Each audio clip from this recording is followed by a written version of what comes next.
دوای تۆمارکردنی سکاڵای یاسایی لە دژی خولی شەشەمی پەرلەمانی کوردستان لەلایەن عومەر گوڵپی کاندیدی دەرچووی کۆمەڵی دادگەری بۆ پەرلەمانی کوردستان بە هۆکاری ئەوەی لە ماوەی یاسایی خۆیدا دەستەی سەرۆکایەتی هەڵنەبژاردووە چاودێرانی سیاسی هەڵوێستەکەی کۆمەڵ بەرز دەنرخێن و دەڵێن ئەم پەرلەمانە بە هۆکاری دیزاینی پێشوەختە ناتوانێت فریادڕەسی کێشە و داخوازیەکانی هاوڵاتیان بێت. حتمما کە پەرلەمانێکی دیزاین کراو بێن ناتوانرێت بێتە ئاستی خواستی هاوڵاتیانی هەرێمی کوردستان لەوەی کە بتوانێت ڕۆڵێکی بەرچاو بژێڕێت لە ڕقابەی حکوومەت هەروها لە دانانی یاساکان بە شێوەیەکی گشتی. بۆیە باشترین شت ئەوەیە کە ئەم خولەی پەرلەمان هەڵبۆشێتەوە و هەڵبژاردنێکی شەفاف و پاک و بێگەرد ئەنجام بدرێت.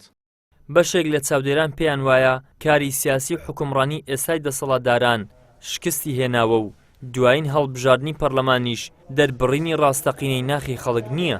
هەم عملیی سیاسی لە ناو واقعی کوردستان عملیەتی شفاشیلە بەداخەوە دەڵێن بێجگە لە مەسلەی دیزاینەکە و هەم ئەو هەڵبژاردننی کە ئەکەوێ تەمسیلی واقعی حاڵی ئێستا ناکە دوو جیهەتە دەستیان گرتەوە بەسەر ماڵ و دەستیان گرتەوە بەسەر مەسائلی ئەمنیەت و مەسائلی سوپا و پێشمەرگە و مەسائلیکە خەڵکەکەوێت تەماشاکە بابزانین ئارێدەیەکی خوا ڕەحمەکە بڵکو ئەمە شتێک بکەن بۆمان. ئەمەش مشکلەیەکە کە هیچ حکومەتداریەوە نابێ. بۆیە باوکم قسەیەکی بۆ زۆر جار ئەیوت دەسەڵاتداری پیاوی خۆی ئەوێ لەوانەیە پیاوی ڕۆشۆڕش بێ بەڵام کاتێک دێتە دەسەڵات پیاوی دەسەڵات نییە. بەداخۆ دەڵێن من ئەتوانم بڵێم ئەمەی کە ئێستا لە کوردستانە ئەژێ ئەتوانم بڵێم وەکو پێویست نەیانتوانێت پیاوی دەسەڵات بن. کرۆکی داواکە پەیوەندی بەوە هەیە کە پاش 6 مانگ و 20 ڕۆژ لە هەڵبژاردن پاش 5 مانگ لە سوێن خواردنی پەرلەمان هەتا ئێستا پەرلەمان دەرگاکەی داخراوە.